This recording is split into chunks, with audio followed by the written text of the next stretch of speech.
Assalamualaikum warahmatullahi wabarakatuh. Kami dari kelompok 9 akan memaparkan hasil kerja kami tentang persiapan menjadi speaker yang baik. Sebelum kita memulainya, kami akan memperkenalkan diri kami masing-masing. Saya Rifki Arfianto. Saya Sandi Rahman. Saya Fajar Ferdiansyah. Masuk ke poin yang pertama, yaitu pengertian speaker. Speaker adalah seorang pembicara yang dipercaya oleh suatu lembaga untuk berbicara di suatu acara atau menyampaikan materi dan membagikan pengalamannya di depan audiens yang berada di dalam acara yang diadakan oleh lembaga tersebut. Masuk ke poin yang kedua, persiapan untuk menjadi speaker yang baik. Menurut kelompok kami, yang pertama itu ada persiapan. Dibutuhkan persiapan karena apapun yang dipersiapkan saja belum tentu berhasil, apalagi tidak dipersiapkan. Persiapan di sini tidak hanya persiapan materi, tapi melainkan persiapan mental dan fisik. Nah, yang kedua itu ada pembukaan. Pembukaan ini sangat penting. Bagaimana speaker membuka sebuah pembicaraan di depan banyak audiens. Karena jika dalam pembukaan sudah membosankan, audiens tidak akan tertarik untuk mendengarkan speaker. Lanjut ke penyampaian. Dalam penyampaian, seorang speaker harus memperhatikan intonasinya agar audiens mudah memahami apa yang dibicarakan. Dan terakhir itu ada penutupan. Dalam melakukan penutupan, speaker jangan langsung menutup dengan salam, melainkan harus menyimpulkan apa yang sudah disampaikan dari awal, lalu dilanjutkan dengan salam penutup. Lanjut poin berikutnya, speaker yang baik menurut berbagai sumber.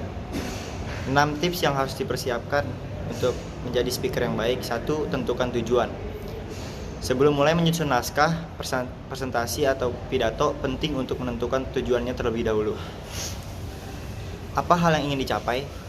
Apa dampak yang ditargetkan untuk dirasa oleh pendengar? Apakah kita ingin memberikan informasi, inspirasi, atau menjual produk dan ide tertentu? 2. Sederhanakan pesan. Kepiawaian seorang public speaker dinilai dari kedalaman pengetahuan dan pengalamannya. Fokuslah pada powerful ideas yang diyakini akan memberikan kesan mendalam bagi pendengar. Ketika berbicara, bayangkan diri kita sebagai pusat informasi. Gali lebih dalam dan kembangkan dengan efektif dan efisien. Ketiga, bangun interaksi dengan pendengar. Salah satu kesalahan yang sering dilakukan oleh public speaker adalah keinginan untuk terlihat smart. Sikap ini tidak disarankan karena akan memperluas gap intelektual di antara pembicara dan pendengar. Lanjut keempat, ceritakan pengalaman pribadi. Storytelling akan membuat pendengar merasa lebih rileks dan pesan tidak menjadi lebih berkesan. Ini adalah senjata paling kuat bagi seorang public speaker.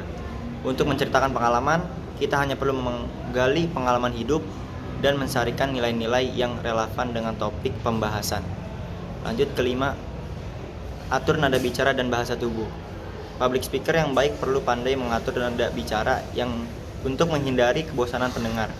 Bayangkanlah gaya bercerita seorang pendongeng dan praktekkan secara dalam presentasi atau pidato. Lanjut keenam, persiapkan kebutuhan logistik. Hal-hal logistik juga perlu disiapkan dengan sebaik-baiknya untuk mendukung kelancaran proses public speaking. Untuk itu, identifikasi secara detail elemen penunjang yang kita butuhkan, misalnya slides presentasi, podium, atau mikrofon. Terima kasih. Cara menjadi speaker yang baik menurut Mukhlis Anwar. Yang pertama adalah kita harus menguasai bidang yang Anda tekuni. Jika kita ingin menjadi pembicara di bidang pariwisata, maka kita harus tahu benar tentang pariwisata. Maka dari itu, kita harus terus-menerus tingkatkan pengetahuan, tingkatkan pengalaman, terus-menerus belajar, berbicara dengan yang lebih ahli, sehingga menjadi orang yang pantas untuk berbicara di bidang tersebut. Yang kedua adalah pelajari teknik berkomunikasi atau public speaking. Karena kita akan berbicara di depan banyak orang, kita akan membagi semua pengetahuan dan pengalaman kita kepada audiens supaya mereka mendapatkan wawasan dan paham terhadap apa yang telah kita sampaikan.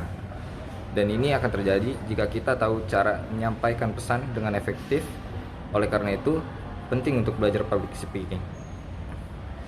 Yang ketiga adalah membangun personal branding, di mana kita harus konsisten dengan bidang yang kita tekuni supaya orang percaya bahwa kita adalah speaker di bidang tersebut. Lalu kita juga harus mempunyai ciri khas yang membedakan kita dengan pembicara lainnya supaya orang tertarik kepada kita. Dan kita juga harus baik ke siapapun dengan hati yang tulus sehingga kita mendapatkan relasi atau teman yang bisa membantu kita. Sekian dari kelompok kami, kurang lebihnya mohon maaf. Wassalamualaikum warahmatullahi wabarakatuh.